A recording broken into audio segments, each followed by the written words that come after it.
start thinking about removing labels and barriers. Start removing silos of work because your competitors are going to do that, and if they do that, they're going to, have a beat down on you from a competitive standpoint. If you can start thinking globally, using all the resources available, the tools, the systems, AI, hyper specialized people, distributed everywhere. If you can start thinking about that and changing your cultural mindset and understanding that, you'll get more efficiency and better synergy, across different functions and different business units by just removing that and empowering people, um, you're going to stand a much better chance to compete in the world going forward because other people are going to do that and they're going to beat you. Hey there, folks. Welcome to today's episode of the Strategy and Leadership Podcast. My guest today is Andy Hilliard, who is the CEO of Accelerance. He recently wrote his new book, Synergia, and I'm excited to chat with him. Andy, what's happening today? How are you doing? I'm fine. I'm fantastic. Why don't you tell our listeners a little bit about who you are and a little bit about your book and Accelerance, and we'll go from there. Great. I've been leading Accelerance for about 16 years now. The company's been in existence a little over 22 years, and a little bit about my background, I guess. So I'll take it back to the late 80s or early 90s. I was a Peace Corps volunteer in Costa Rica, essentially after a quarter life crisis, 25 years old, 4 years in commercial lending. Just wanted to make a major shift in my life, considering the horizon ahead of me and where my interests lie, and just wanted to get out of my bubble, the bubble of, Denver and an American and, undergrad in finance and just, living Monday through Friday. So, a friend of mine suggested, he had gone to kibbutz for 3 years, and he said, you need to get out of the country and gain different perspectives. And literally the next week I was, applying for the Peace Corps, ended up in Costa Rica. Went to grad school, Kellogg, after that. And I was one of the first hires, division manager of Cognizant, which, at the time was, essentially 700 of the smartest IIT graduates, based in India. They were a spinoff of Dun& Bradstreet. So Dun& Bradstreet saw this, imminent wave of digitalization coming on, and they said, hey, let's spin out a new company. And sure enough, in 3 years that I was at Cognizant, they went from 700 people to 20,000. Right about that time, I thought to myself, and this was after reading books like The World is Flat, by Thomas Friedman, and The Competitive Advantage of Nations. And I thought, Costa Rica, Nearshore, Fortune 500 companies can outsource to India or China, but what about the small and mid-cap companies? What about all these companies that occupy 95% of the marketplace? And I said, nearshore, what do they need that's different than offshore? Well, time zone alignment, cultural alignment, proximity, control of relationships, because these are small companies that really don't know what they're doing, or how to do it. Offshoring of software engineering, which is, really a team-oriented sport, it's a really risky endeavor. So I basically left Cognizant, started a software development organization in Costa Rica, grew it to about 300 people over the next 5 years. Thought that there was a need for other companies like mine, but were specialists in their own domains. So essentially, I started traveling the world and assessing companies based on, like benchmarks of Cognizant or my own company, Isthmus Costa Rica. And I created a network of companies that were certified by myself, my group, Accelerance, as it is today. And to the largest respect, what we do even today is to help companies find their diamond in the rough, find that perfect alignment of partnership that can grow into a fully distributed, team-oriented, accountable organization that can develop products and services around the world, leveraging the world's talent. So, Awesome. yeah. I got that. Well, thank you for that. So let me ask, I think that this is an oversimplification, but there's probably companies could fall under two buckets. Folks that don't use software development and companies that do. The ones that do, they get it. It's a game. They've built the system. They're a technology company. There's folks that aren't, and they have basically figured it out. As we look at like the curve of the future, I believe that every organization stands to benefit by being able to leverage some software integration. But that also means that they need to have the technical skills in-house. If you're not a founder with the technical skills, if you're not a CEO with a technical skill, you then have to either bring leadership in to be able to lead that function. So for the organizations that might be on the earlier stage of technological adoption, or that might not necessarily be like hard software, what do you want them to consider as we look into the next kind of 5-10 years of where business is going, and how can they be prepared? Okay, so let me unpack that in a couple of ways. You know, software runs the world of business in the future, meaning that if you can make your business more frictionless, more efficient, whether it's internal or communicating or differentiating yourself externally with your end audience, those companies in a marketplace that do a better job at that, both internally and externally, are going to, win the race. So you can't get away from that. Of course, depending on the industry you're in, the degree of customized software solutions based on your own internal and external business model are different. A lot of companies can use, a majority of off-the-shelf tools, and it'll accomplish a lot of the same things that everyone else will be using in your own industry. So you're really not, leaping ahead or gaining a competitive advantage. Competitive advantage is developed by, creating methodologies and systems, through software and intellectual property that you own, that is only yours, and no one else can copy, or, they can copy it, but they have to, put forth the effort and the investment. And everyone's trying to figure out, where do they make their investments. Now, you had mentioned in-house, and in-house doesn't exist anymore, really. It's all about culture.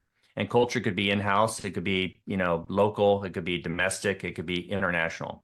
But the farther you go away from that traditional in-house co-location, means that you need to invest more time and effort and understanding and knowledge and education around building a culture regardless of location. That can happen, but unfortunately, especially in America, our historical mindset has always been around outsourcing means transactional, means binary, and it often means litigious. We're a very litigious society. So it's like, I will give you specifications, recommendations. If I like what I receive, I'll pay you. If I don't, I won't pay you, and possibly I'll sue you. And that's just the way it's been, because I think the history of outsourcing has always been around products. I always use the example of wicker chairs. Like, if you want to have a wicker chair built, you build your specifications, and then you send it over to maybe China, and then you get, variations, and you make modifications and like that. But, software is truly a team sport. I mean, it resides so much around building a culture of trust and radical candor and commitment and accountability. So, I mean, that's a roundabout way to answer your question, is that there's talent that everyone can access, and there's IP that can create differentiation in your business. But the secret sauce is really about, building a highly effective culture and team. Yeah, absolutely. Yeah. Because what I see more and more of in kind of all facets of business is it's the ease of being able to, well, we'll use the word outsource. So if you think of, like, for non-software, so I come from a non-software background, so I don't have like but if you look at, like, call that like Fivers or the Upworks, and then those were for like kind of relatively low value tasks. Now people are starting to increase that, like, offshore to like LATAM or Eastern Europe, because that became like more easy to manage. Then you have a growth of employers of record. Shout out to IES in California, who are clients of ours, who there's employer of record if anybody wants to work with them. They don't pay me to say that, they pay me to help them. But the fact is that you can truly create a distributed workforce because of the easier constraints on there. But I think that the point that you were making, if I understood it correctly, is, if that's the path that you do, and there's a lot of benefits to doing so, you still need to be able to maintain that global workforce, and you need to make sure that the folks that you're bringing into your team are up to snuff. So beyond the cultural piece, that having them, like, the understanding that hey, they're not just some random offshore person that sent you literally a spam message, but somebody that's been vetted, that's been qualified, so that you can integrate them into your workflow, so that you can build something that is actually good. Is that fair to say? Oh, it's extremely fair to say, Anthony. I'm gonna say something that probably will sort of viscerally rub people the wrong way, because especially Americans, we're inundated with solutions that allow us to do things in real time, immediately. And we think that's the way to get things done. And in reality, is most good solutions that require a lot of variables or people variables, you really have to go slow to go fast. And people typically don't like to hear that, and sometimes they ignore that because if someone comes out with a platform or some sort of app, that can allow them to just click and then go off and multitask and do something else, and they think they have the answer, not only do they typically not have the answer, but they've now bought themselves a new set of problems because they're ignoring what they need to do things right. And I know I'm talking about a lot of ephemeral sort of concepts here, but again, I get back to there's a huge amount of benefit of accessing the global talent pool. Literally, there are 85% of world developers reside outside of the US. If you want to build a team of all stars that are hyper specialized, each in their own facet of development or domain or expertise, the world is literally there, and there are platforms to find the partners who can scale for you and who are hiring the best and training the best. That's one way to scale because you can always go to Upwork and hire a bunch of individuals, but that's it's kind of like herding cats in that instance. You have individuals with different cultures and different skill sets, and you have to match the pieces together like a jigsaw puzzle. That can be sometimes very hard.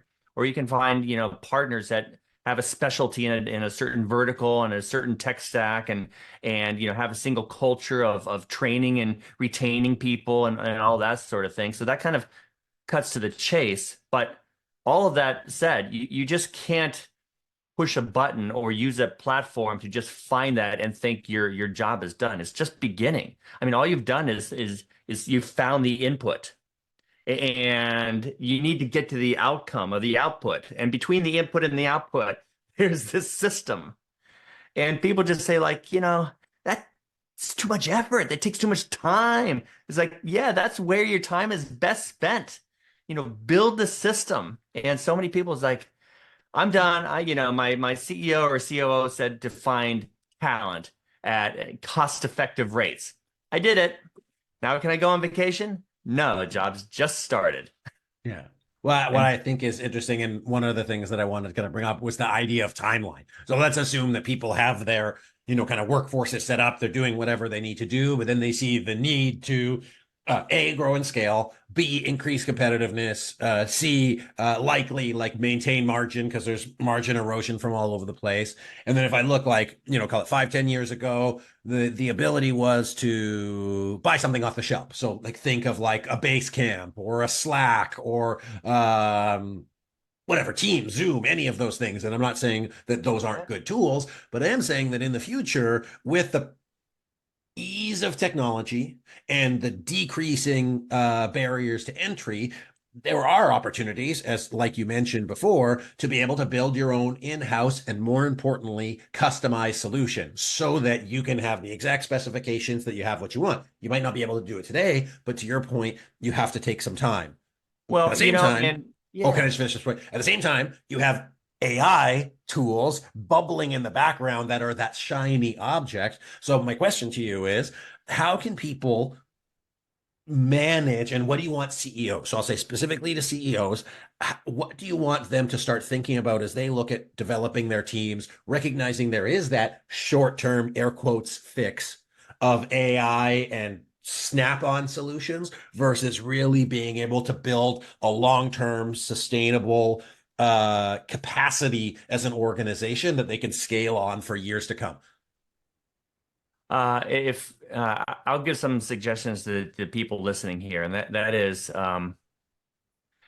to start thinking about removing labels and barriers.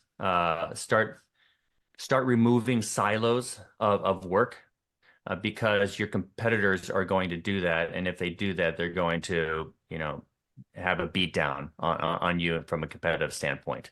If you can start thinking globally, using all the resources available, the tools, the systems, AI, hyper specialized people, distributed everywhere. If you could start thinking about that and changing your cultural mindset and understanding that, you'll get more efficiency and better synergy, across different functions and different, business units, by just removing that and empowering people, um, you're going to stand a much better chance to compete in the world going forward because other people are going to do that and they're going to beat you. So if you start by changing that mindset, and then when I said previously, go slow to go fast, well, every day there's faster ways to go slow. But it doesn't mean you can't skip steps altogether. There are AI tools, there are video tools, there are collaboration tools, there are measurement tools, there are continual improvement and tools that allow you to accelerate all of those steps, but you can't skip a step essentially. You have to first have a mindset, have a end in mind. What do you want to achieve with this globalized team, and how do you want them to work together? I just got off a call with a client this morning that wants to move a software and services team out of China to something more local like Ireland or Latin America or more maybe a blend of the two. And they're quite a large development organization, but they're very family focused. They want low turnover. They want this silo-less, label-less environment. And they feel that, so the proximity and the cultural alignment and the time zone alignment will help them with that. And so they're taking a lot of the same steps in saying, we want to think of ourselves as a borderless organization, no matter where people live, and give people the freedom but also give them the accountability to deliver. So yeah, that's a great place to start with any So listeners. what I hear is one of the really, let's call it big, important pieces of, expanding and using, let's say, outsource for lack of a word, this development opportunity is not to think about it as outsourced, but really think about it as just one hub for your entire organization so that you can create that consistent experience, so you can support people and not like draw the lines. They're artificial lines. So have no lines so that you can best support people out Yeah, I of mean, moving that forward. I don't use the term outsource in any conversation. I have to use it for SEO purposes because that's how people find other people. And, Of course. even we refer to things as one shore. So that just takes the whole mentality from like outsource, which is very binary, very transactional, to offshore, meaning just outside of your physical domain or your national domain, to like one shore. It's like, you know what? What is one shore? That doesn't even exist. Well, it exists in your mind. Is that why the book is called Synergia? As now it clicks that it's synergy but Pangea? Is that the idea? Exactly. Hmm. Exactly. Teams working together. And I'm sorry I had to explain it. I've been No, told it's like good. It that's a didn't click for lousy me. title. No Yeah. one's gonna know what the hell that means. But Well, it took me a bit, but I get it now, like not thinking about it. So that's perfect. So as we finish up here, tell people who is the book for, who is the ideal reader of the book, where can they get it, and where can they connect with you? well, the book is, for specifically for CTOs and CPOs, chief product officers and technology officers that are accountable for creating a culture that has higher velocity value flows through a required or preferred distributed ecosystem that they oversee. But it's also for CEOs and COOs who are thinking, how am I going to compete? And how am I going to build a more fluid, faster organization so that we can produce, greater products, get it to market faster, and do iterative, improvements to that so that we always remain ahead of the competition. And that really requires a system, an engine. Your company is the engine for those value flows, and how are you going to be able to attract the best people, but have them work together in the shortest amount of time as a single, accountable, empowered unit. Awesome. And that's, yeah. I love it. Where can people get a hold of you and connect with you and learn more about the work you're doing? Okay. They can reach me at Andy at accelerance.com. The book is found on pretty much any platform. It just came out a couple of weeks ago, so thanks for having me on. And yeah, happy to help. That's awesome. Thank you so much. Andy Hilliard, CEO of Accelerance. Appreciate you, Andy. All right, thanks a lot. Folks, my biggest takeaway from today is I think of not just the future of technology, but the future of talent and recognizing that there's all these tools and systems is that as you're building your technological workforce, or any workforce for that matter, is that looking at it as a global workforce and that your company is in the globe, not in North America or Europe or whatever, and creating that borderless experience, so to speak, so that you can support like the technological innovation, but also using it to add value to the company at the end of the day, and doing that through the right set of talents, whether that is marketing, whether that's operations, whether that's accounting, or in this case, development. And then the other thing is, there's no solution for moving fast. You want to move fast, but setting up something right takes time. And so for those of you that are kind of on the cusp of technological scaling, I invite you to really think long term for what your technological roadmap is, especially for those non-technical founders and CEOs that might be out of their depth, talking to somebody like Andy, or finding some other, people who understand it can support you in making the right decision for the future, not the right decision for right now, and then managing that cost benefit. So Andy, again, thank you. It was a super fun conversation. I learned a lot, and I appreciate you. And folks, I appreciate you for listening and watching. Share this with a technological nerd that you love. And then if you enjoyed today's episode, please consider giving us a rating on whatever podcast service you use. It helps us get more people, and helps us become the #1 management podcast in the world. All right. Once again, thank you, Andy, my guest, CEO of Accelerance. And folks, my name is Anthony Taylor. This has been the Strategy and Leadership Podcast. I appreciate you. I'll see you next time.